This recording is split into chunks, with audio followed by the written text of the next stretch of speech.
What's going on, ladies and gentlemen? It's Mr.Joysticks coming back at you with another video. I hope all y'all are doing well.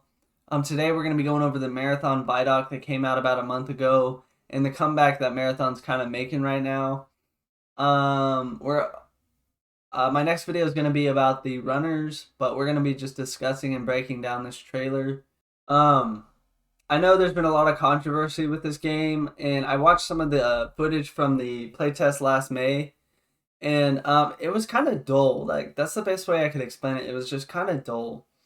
And I'm going to be giving you my thoughts throughout the trailer and what I think about the game so far. I have not yet played it, but I'm excited to play the playtest that's coming out, I believe, next month. I'm not for sure. It'll be coming out before the game releases, so that's a good thing. But let's get into it.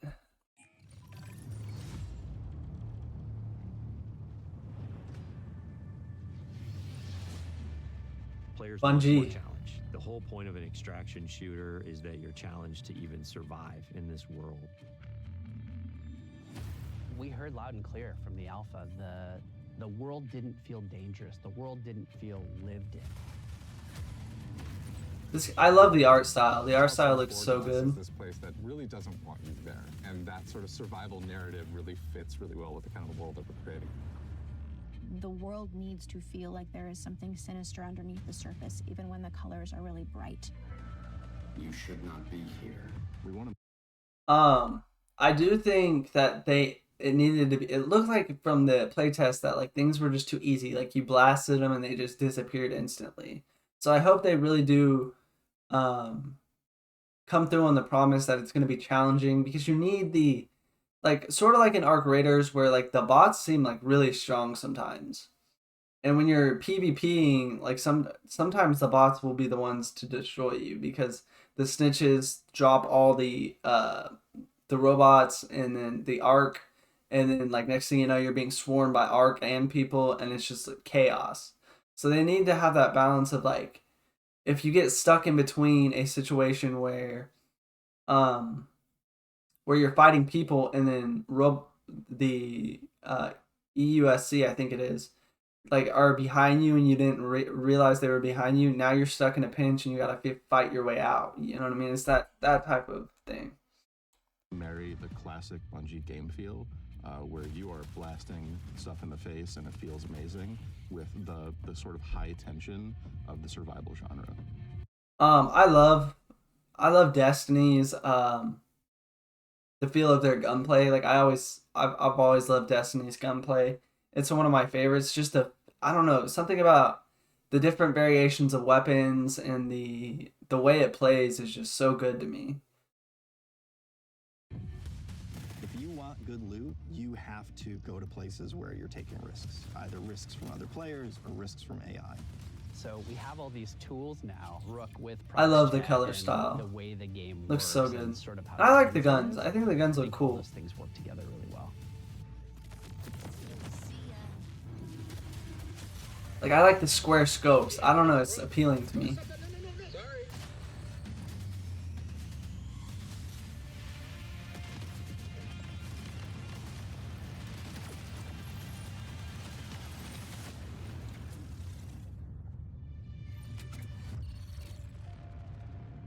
Somewhere in the heavens. The Marathon ship is essentially a ship that we sent out from Earth, an Earth that was overpopulated, to explore and colonize a star far away that we call Tau Ceti. In a lot of ways, it's like the tale of humanity trying to go out into the dark void of space, find a place to colonize, and failing terribly at it. Everyone's gone, something catastrophic happened, and it's not just their absence that's important, it's the things that they left behind. The modern race to Tau Ceti all started when a mysterious signal came through the galaxy. The turmoil that sort of ensues gives rise to all these corporations that were invested in this Marathon project, now going, what happened? How do we recoup our investment? And then layered on top of that is the greed and corruption of all of the different factions and corporations and revolutionary groups. In our version of the world, we send people out not just to discover what happened, but also to collect from the things that remain there. And those people are runners. That looks really cool, picking up As those a runner, items. you're a biocybernetic mercenary who's traded their human body for a biosynthetic one. You're not an unkillable god slayer. You are a mercenary, a disposable mercenary. You will live, you will die. They are not people. You are the person. You go into that shell and adopt the personality matrix that is specifically designed to help you do the thing that you need to do. And you've been hired by these factions to come to Tau Ceti to scavenge it for anything that might be of value. As a runner, The you flank. leave your body behind. You've traveled light years so that you can have access to the ultimate payday. With extraction shooters, it is all about survival. There are other people who want the same things that you want, and it's up to you to best them. But there's quiet periods where you're listening for the anticipation of something. Could there be another crew in the distance? Did I just hear a gunshot? Did I hear AI just alert?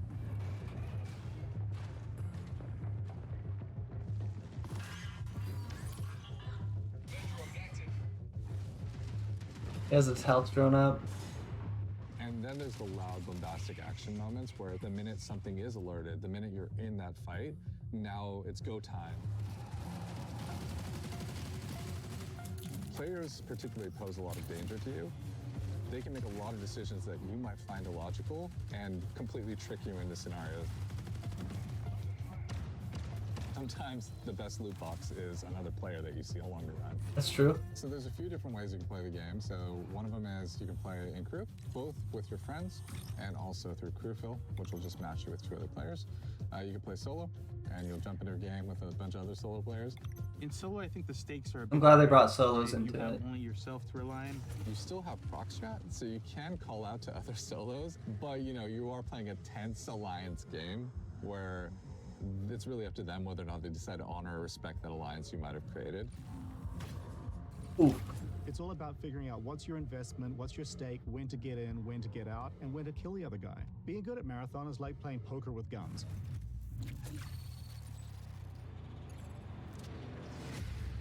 One of the things we've really focused on is making sure the environments are selling the tone we want to hit with the game.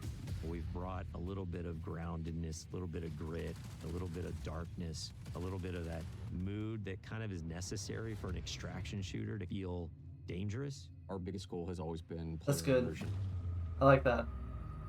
We're trying to keep everything as believable and realistic as possible. So we cranked up all the material responses, feel accurate, feel realistic. You'll get gloss, you'll get This is the sick scene right here. And no one of those things is all that sexy, but when you layer in just a little bit more, responsive to light, a little bit more responsive to the player, things will part, water will pool. Layer in all these different things, the world becomes much more alive. It feels like a real place. And then when you're feeling like a real place and you feel in danger, now your run matters. I really want that thermal vision sight. That looks sick. I look back at some of the alpha shots, and it's kind of hard to tell when it's sunny or when it's rainy. Weather feels like weather now. But like when it's sunny, you get this really nice bleaching effect. It feels bright. It feels like warm when it's sunny now. That looks sick. That looks way better than... If this is real footage, that looks way better than the alpha. The whole effect. So we have dead bodies in the game now. We also have decay on the runners themselves. You'll actually see them fall apart. We're actually dropping the body. The body stays there, and the body slowly decays over time as you loot it. So you come into a room and you see a bunch of carnage. That's sick. You see one body is still pristine. That's smart. This is innovative right here. Close, and you are not safe. If everybody is just a messy goop, you're probably okay. Audio is a huge gameplay component in Marathon. Every sound plays a function.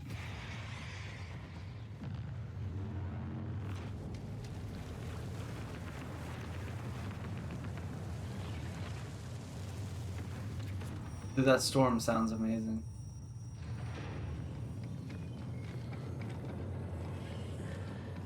Footsteps tell players everything. It's telling you what is the type of threat that's around you. Where are they at? Are they above you? Are they far away? Are they close by? So if I'm in bioresearch and I hear a particular material type, I know, hey, they're on the second floor and they're in this room. Our hero is the world. So we're constantly trying to figure out where can music help reinforce what is the vibe and intent of this place. There was the discussion about the interaction between score and sound design. And I wanted to create a score that wasn't just like full of instruments you've heard before. The job was, how can I make what I'm seeing, this race to survival, even more nervous and even more terrifying or even more thrilling? That's crazy.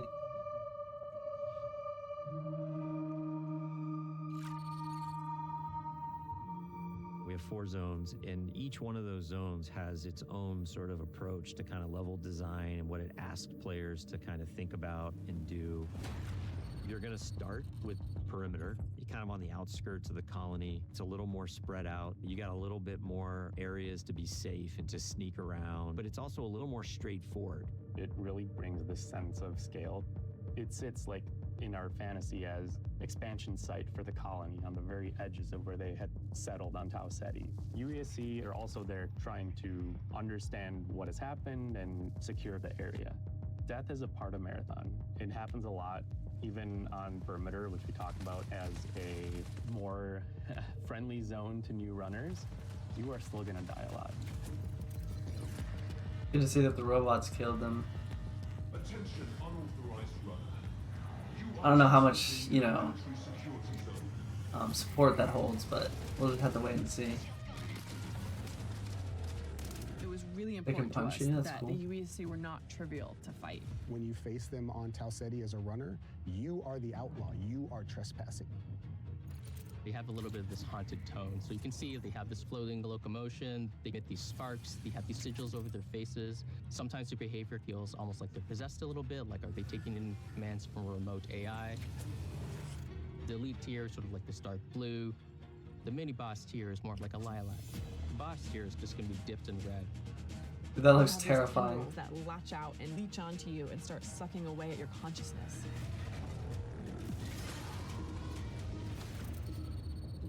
You're getting into Marsh, you're starting to understand something bad happened here, and you're seeing signs of that in a way that wasn't apparent on perimeter. On Dire Marsh, we've got the anomaly, and it's this strange alien entity that has erupted up out of the ground. You're really feeling signs that this is more of an epicenter of where things went wrong on this colony. It's got a different style of gameplay. It's more like a central complex that is rich with overlapping areas and regions that you can find yourself kind of bleeding from one encounter to another. It's a great map to go in when you just want some action, and you're gonna need somewhere to farm. Each map has different weather systems, it has different dynamic events that can happen, and your approach to them is never going to be consistent. One of the needs that the design team thought that we should have is more challenging PvE activities. Each of our zones has these bigger events that don't happen every session, but when they do happen, you'll know they're happening. Dude, I want to know what that is. Building these types of events into the world shake up your run and make you decide, like, what do you want to risk? Then you get to Outpost. And Outpost is a more functional, thriving UESC facility. There's scan drones flying overhead, the UESC's everywhere, there's tripwires, there's a weather hazards. It's a lot of stuff you're up against from the get-go. Outpost is a smaller map, but it's also a lot more vertical. It's built around a specific building that we call the pinwheel. This is just this meat grinder of a structure that's like a corkscrewed building that has nooks and crannies and hallways, and it just becomes a real, real cluster when you're in there fighting. This one.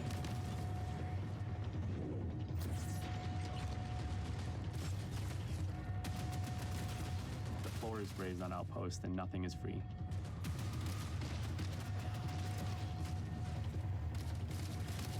Dude, that's a lot of odds. Host some of the best loot opportunities.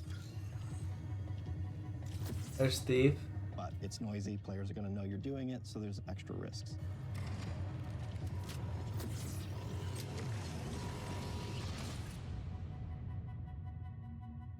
The character you're going to spend the most time with is the zones. Understanding each personality of every zone. That's the storytelling every player gets. Every time you're on the... You know, I like how he said that, because that's kind of true. Like, the maps have to be good enough to continue coming back to play on. Like, it has to be aesthetically pleasing. It has to be the feel of the map has to be right. It can't be boring. It can't be like it could be a little overwhelming, but like not too overwhelming, you know, but like you're going to be spending most of your time on these maps. And the maps have to be good, you know what I mean? But I'm glad he said that because they understand that you spend these times on these maps. They got to make them good. So it kind of, you know, it's kind of a nice revelation to hear that. Planet, you can look up and see the ship floating and looming in the skybox, reminding you of why this place even exists, but also reminding you that something up happened here, and you got to figure out what it was.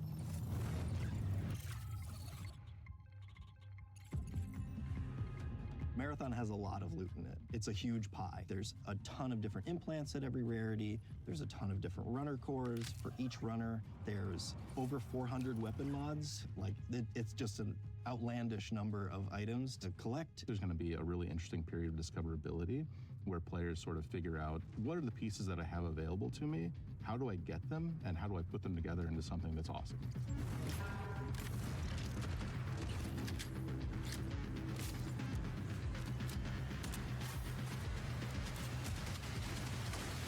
These guns look sick. You can go through and look at how many iconic weapons have come from Bungie. And it's something that we really want to hold up and make sure that we're matching that legacy. Visually, they're all really, really distinct and clearly Marathon, but we wanted animation-wise a majority of them to feel recognizable. So when you put them in your hands, you knew how to use them. The mods will basically allow you to increase certain stats on the guns, that battery SMG. The gold mod, full-blown, turns it into the Needlet. The sidearm is a gun that is effective in close quarters, but maybe not too much outside of that.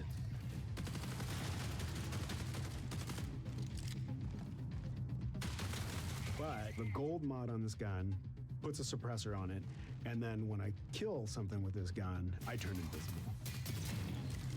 And then that lends it to other build crafting if I want to sort of stack into how invisible can I be.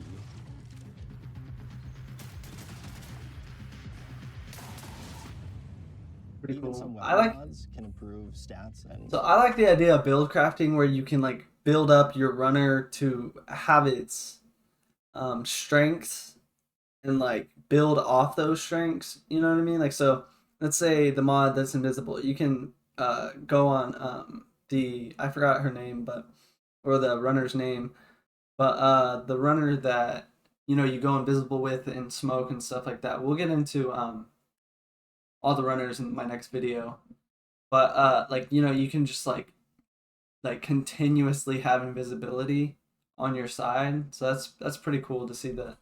I mean, a scout might come in and scan you and you would be toast, but I mean, if they run out of their scan, then you have and you kill someone, then you have even more invisibility if you ran out of your invisibility off the start. It's just things like that.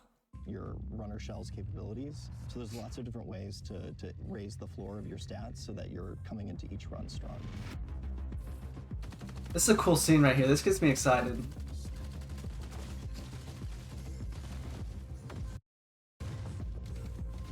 This is sick. I'm probably going to be playing a lot of the medic guy. Just being able to res your teammates like that. Then he smokes it, goes invisible, and just dips out of there. Runner shells are a bioprinted body that you inhabit when you go down to Tau Ceti to scavenge the ruins of the Lost Colony. Each of our launch shells is really an archetype. I like how it says launch shells. If you want to play like a frontline tank, because they're definitely gonna bring some more in there to sneak around. If you want to find those rats, we have a shell for you.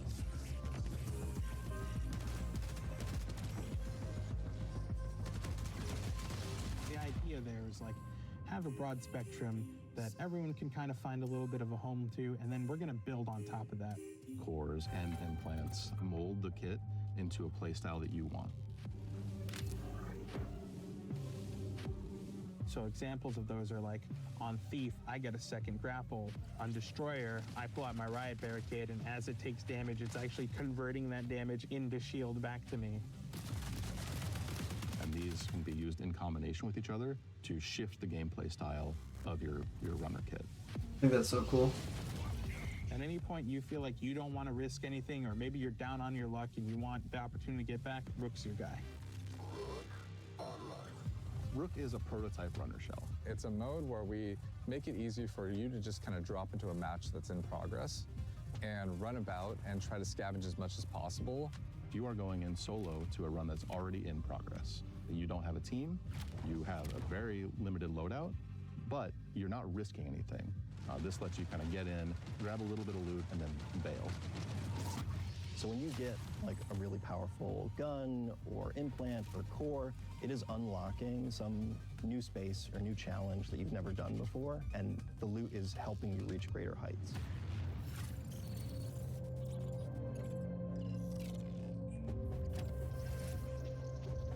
Faction agents are such a big vehicle for tone and narrative for the world. Each faction has their own motivations, their own desires, the things they're going to ask you to do. We've got Traxxas. They're the most powerful corporation in human history. They have very long arms and very deep pockets to kind of get what they want. So they might ask you to go and find specific weapons or mods. Congratulations, runner. Your last performance evaluation was rated on track. If you're a PvP The voices are player, creepy. one of the factions is called Arachne. They're essentially a death cult. What that translates to is that they're asking you to go and kill other runners. The sacred thermodynamics of violence.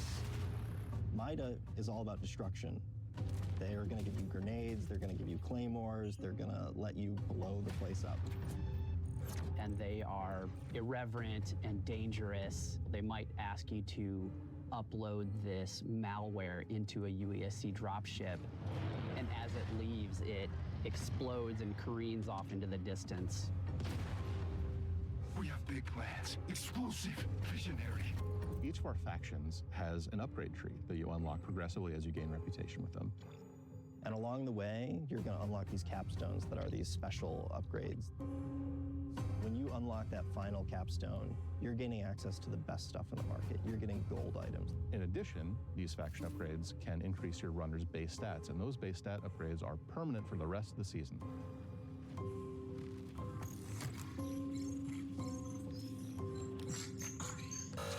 Access denied. Darius, you know me. Did you miss your last round of maintenance? Don't search. Don't tick. Don't question. Darius? Access denied. Access Hey, it's denied. okay. It's just me. You're not alone. That's so creepy.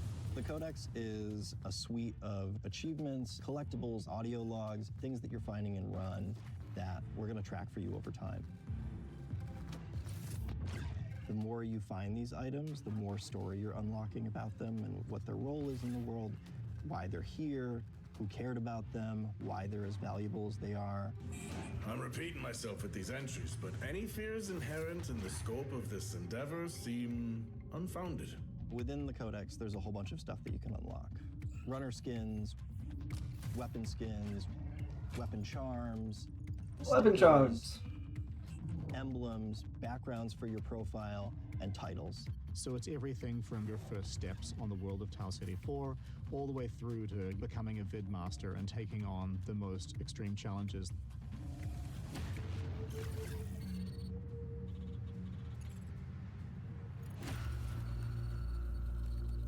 The marathon ship is the hardest place to survive in this game.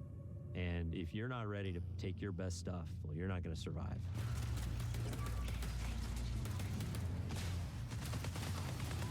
It's like a heist for a runner. Cryo Archive is big in and of itself, but it's also cold. It's also hostile. It's gonna test every aspect of the survival game. Probably gonna be forced to run into players in ways you haven't been on other maps. Denied. You're gonna run into basically every type of environmental threat you have faced before. You're gonna fight a who's who of the highest tier UESC units. And the UAC are there in this presence you haven't seen before.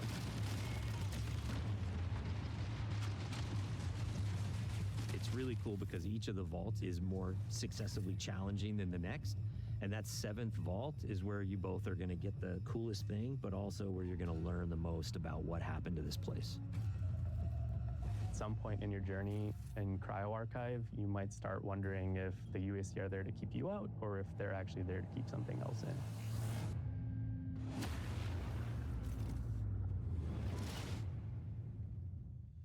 Nice.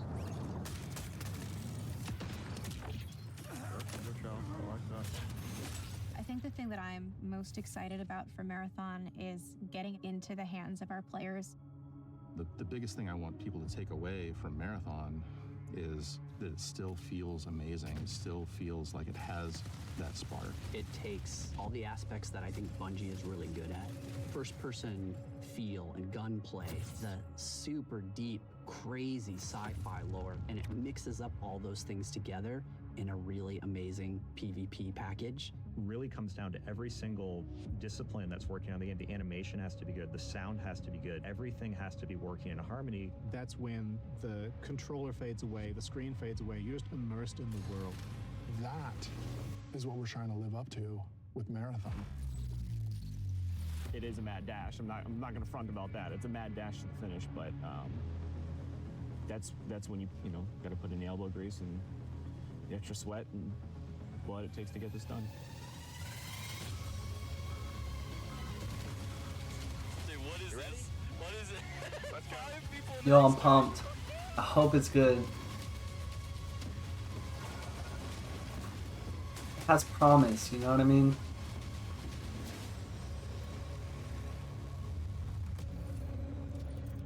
Okay, I'm gonna talk about some of my thoughts. It's coming out March 5th, 2026. My thoughts, I think a lot of the playtesters are saying it's good. From what I've seen, a lot of the playtesters are saying it's way better than it was in April of last year. Or April of, I don't know if it was last year or the year before. I think it was last year. Yeah, it was last year. But they're saying it's way better, and a lot of people who play tested it are saying they're going to come back. So that's a good sign from the beginning.